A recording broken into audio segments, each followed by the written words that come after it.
السلام علیکم۔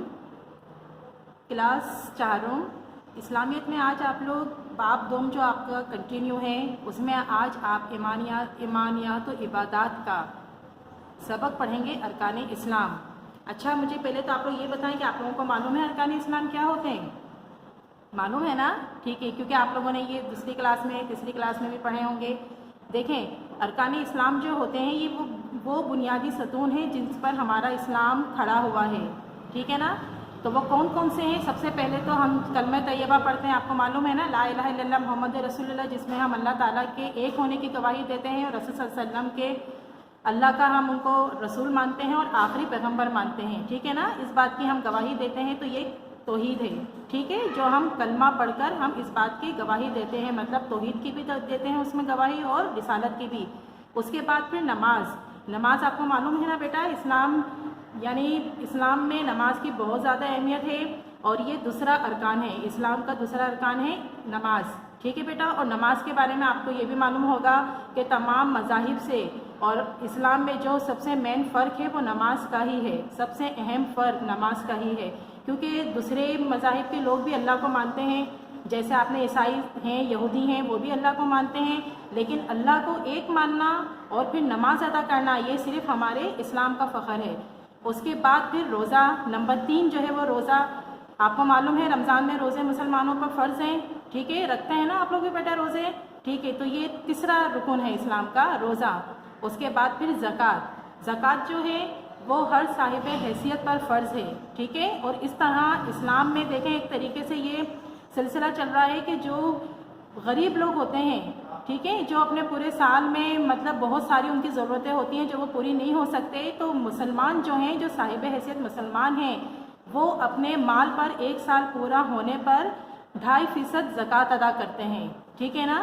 اچھا، اب نمبر 5 ہے حج بھی آپ کو معلوم ہے کہ ہر مسلمان پر حج ادا کرنا فرض ہے، لیکن صاحب استطاعت لوگوں پر یعنی جن کی حیثیت ہو، ٹھیک ہے، ان کے اوپر فرض ادا کرنا زندگی میں ایک بار فرض ہے۔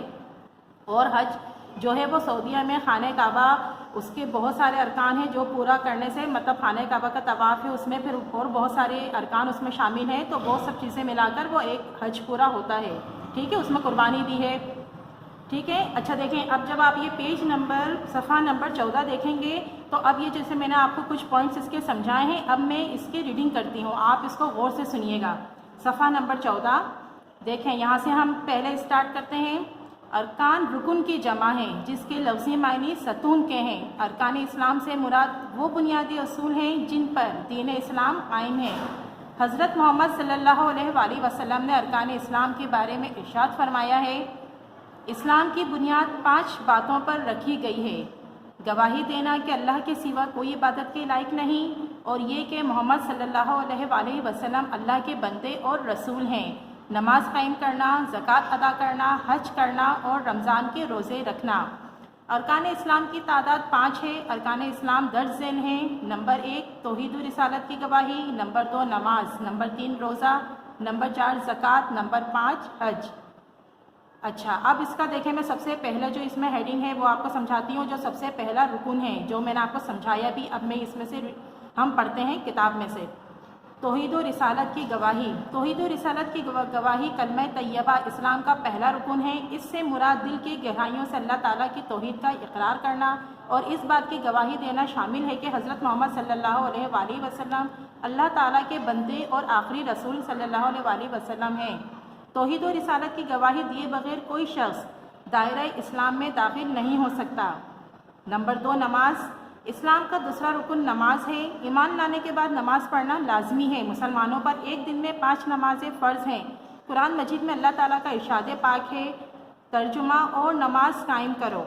حضرت محمد صلی اللہ علیہ وسلم کا ارشاد پاک ہے، ترجمہ نماز جنت کی کنجی ہے، مطلب یعنی جنت میں جانے کے لیے جو مطلب دروازہ جنت کا جو کھلے گا نا وہ نماز سے ہی کھلے گا، یہ مطلب ہوا اس کا۔